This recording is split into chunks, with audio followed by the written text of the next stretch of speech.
week ago, the country headed to the polls and elected a new Labour government. And rightly, we've been concentrating very much on the early days of this new administration. But time today, I think, for a day at least, to turn our attention to the opposition. And frankly, what on earth is going on in the Conservative Party?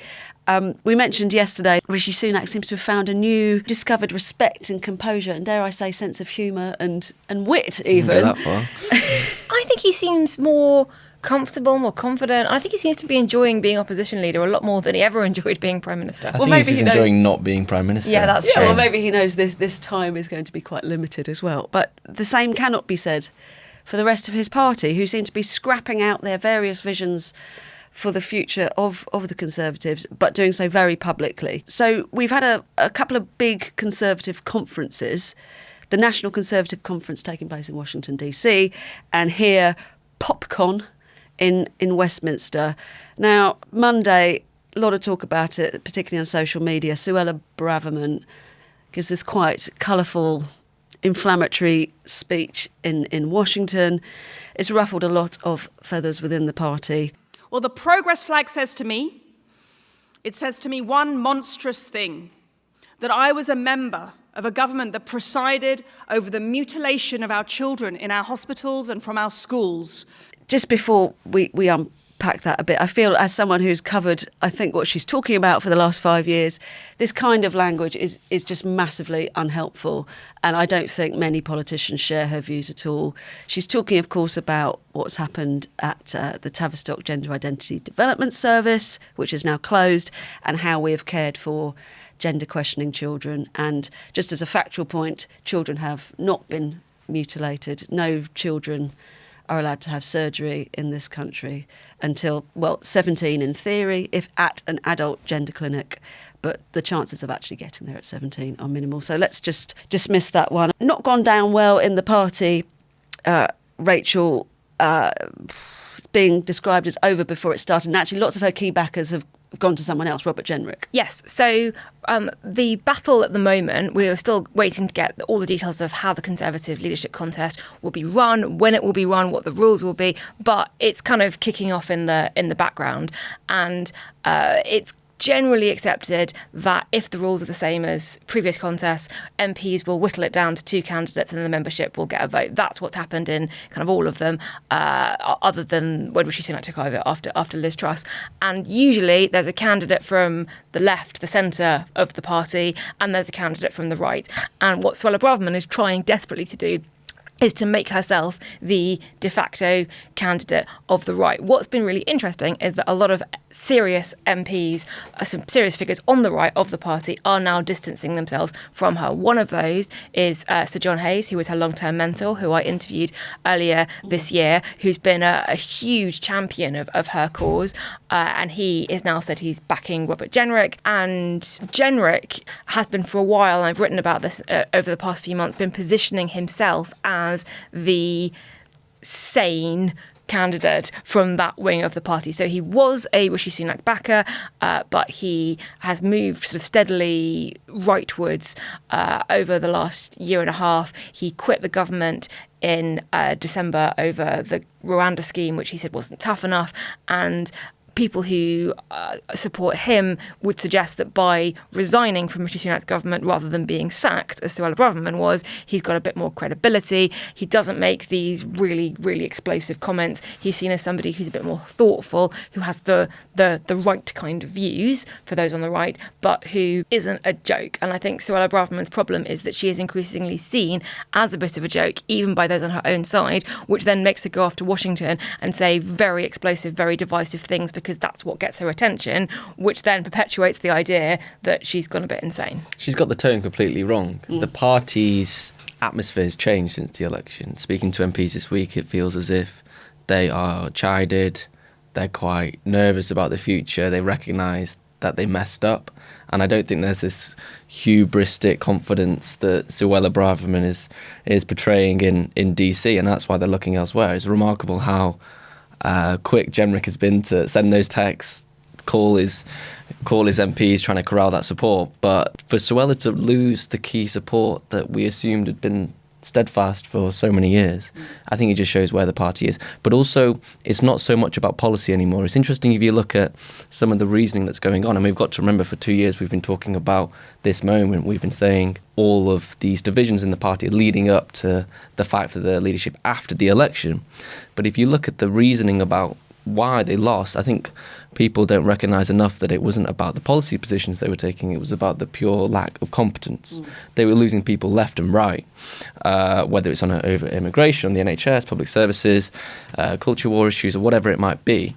And I think people are confusing the fact that they've lost votes to Reform and to the Lib Dems. And you've got some saying, we lost 70, it's not 70 seats, but the Lib Dems got 72 seats and therefore we should try and move to the centre. Or like, we lost so many votes to the Reform, therefore we should move to them. It's like, yeah, I understand that logic. But first of all, you need to recognise the fact that you governed poorly for 14 years and that's why you're out of government. You know who else has said exactly what Freddie is saying? James Cleverly in his Times op-ed, and Cleverly. He didn't tell me to say that, by the way. He didn't say it as well. We don't know. Get him on the podcast.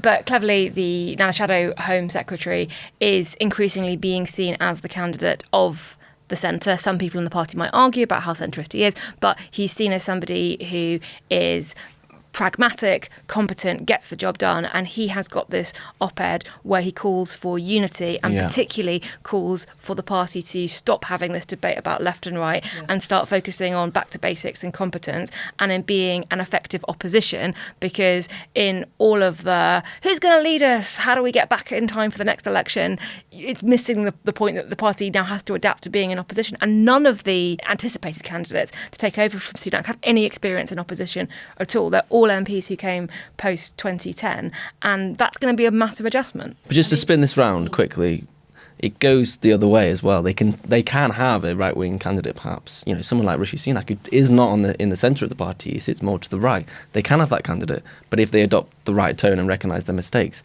you can't just say, okay, it shouldn't be about policy, it shouldn't be about left or right. It just should be, first of all, about the reasons that they actually lost, rather than the reasons that they think they lost. Well, Ben Houchen, who you've mentioned, you've talked about a fair bit on the podcast, Rachel, who's arguably the most senior elected Tory now. He's taken that very similar tone to James Cleverly, in fact, and saying, if we go down the route with someone like Suella, we're going to see ourselves in opposition for generations to come. This is absolutely not the right thing to do. I mean, I do wonder whether, her main competitor on the right is arguably Kemi Badenoch, who we're obviously going to come on to next. But Kemi, in fact, has had the brief that Suella spoke so explosively about and actually gets it and doesn't use this kind of really inflammatory, divisive language. So I wonder whether there's some of that. Exactly. Well, it's the policy without the language. Yeah. And Kemi is also seen as somebody, some people like her, some people dislike her quite strongly, but she is seen as somebody who is thoughtful, who listens, who tries to get on top of whatever brief that she's got, and who might have very strong opinions, but has come to those opinions through looking at the evidence and thinking very hard about them, whereas Suella Braverman is seen as somebody who will say the most explosive thing to get a headline. 100%.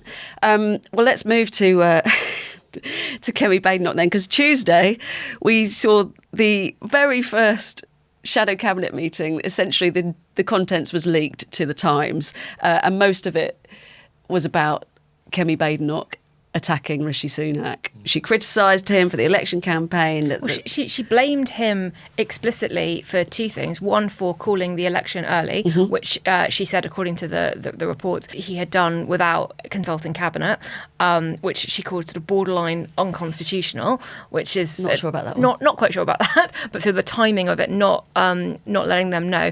And the second thing was obviously leaving the D-Day commemoration event early, which she blames that incident for the loss of people like Penny Mordaunt, who lost her seat, who we should also say would have been a contender in this leadership race had she held on to her seat. And this sort of blistering attack on Sunak's election campaign. And I think that's really interesting because Kemi Badenoch is positioning herself yes, she's a candidate of the right, but she's also someone who's got government experience, and she's served in Rishi Sunak's cabinet at a very high role for the entirety of when he was Prime Minister. And there's always been a risk that she would be slightly tarnished by that, and that if the party was looking for somebody who had nothing to do with Sunak, then that would count against her. So she's got to get her narrative in her early, and her narrative is what really screwed us was the election campaign, and how bad it was, and it wasn't. But presumably that's going to be a problem for anyone. I mean, James Cleverly was in the cabinet as well. It's not unique to But Kemi James Badenoch, Cleverly is seeking the votes if he decides to run, which he said he's not sure about it, but I think he probably will run. But he is seeking the votes of people who don't believe that the problem was Rishi Sunak. They believe that the problem was Boris Johnson or Liz Truss or sort of what came before. Kemi Badenoch is seeking the votes of people who really blame it on centrist Rishi, even though Rishi Sunak was not a centrist. And so it's more important for her to distance herself from the administration than it is for James Cleverly. And these leaked remarks also included some quite personal stuff. So Craig Williams, who obviously triggered the whole gambling scandal during the election campaign, he was described as a buffoon, and Suella Braverman, let's come back to her, described apparently by Kemi Badenoch as having a very public nervous breakdown. Which Braverman then completely dismissed any concerns that she's having a public breakdown by tweeting, "I would like to know if Kemi Badenoch thinks I'm having a public I think nervous for it to be a nervous breakdown, you have to be out of character. Oh, cutting Freddie. I mean, it's incredibly bizarre, isn't it? Because then we get this tweet from Kemi Badenoch saying it's very unfortunate that we can't have these discussions in private and that this has been leaked. I mean, who do you suspect the leaker was? Well, the interesting thing is that usually when meetings like that are leaked, there are comments from multiple people, and it's not specifically aimed at sort of one person. And what is quite unusual about the Times report is Kemi Badenoch's remarks are written down in a huge amount of detail. So whoever leaked it clearly was very, very familiar, had a very good memory. Maybe they were taking notes on exactly what Kemi Badenoch was saying. And the suspicion is obviously that she leaked it. She has sort of come out and said it was terrible that this was leaked. And one of the things that she is leaked as having said was we need to make sure that there are no leaks.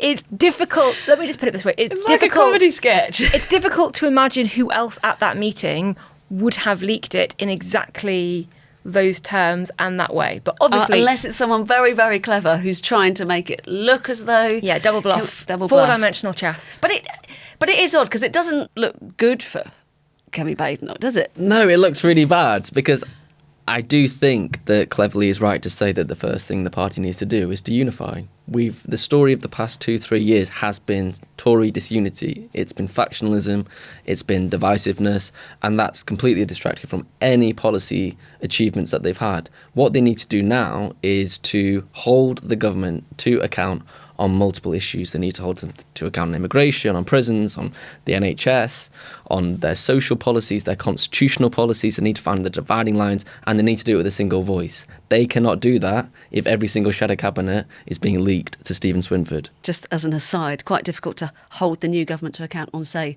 prisons when it is more than obvious that the previous government But they've got to start now to change that narrative. any difficult decisions. They need to start now with the narrative, right? So with prison releases, they can say, we didn't want to do this, the government are now doing it, they're soft on crime.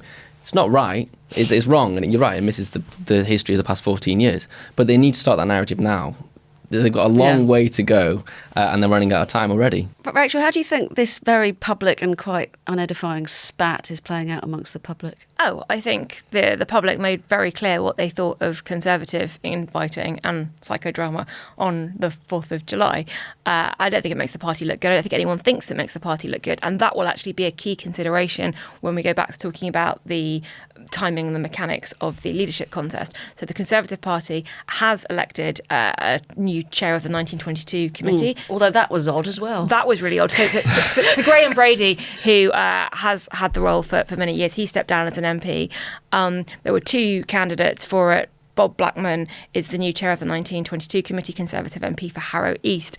But there was a row over the timing of the vote, with MPs turning up when they thought the vote was, and the vote had already been voted on.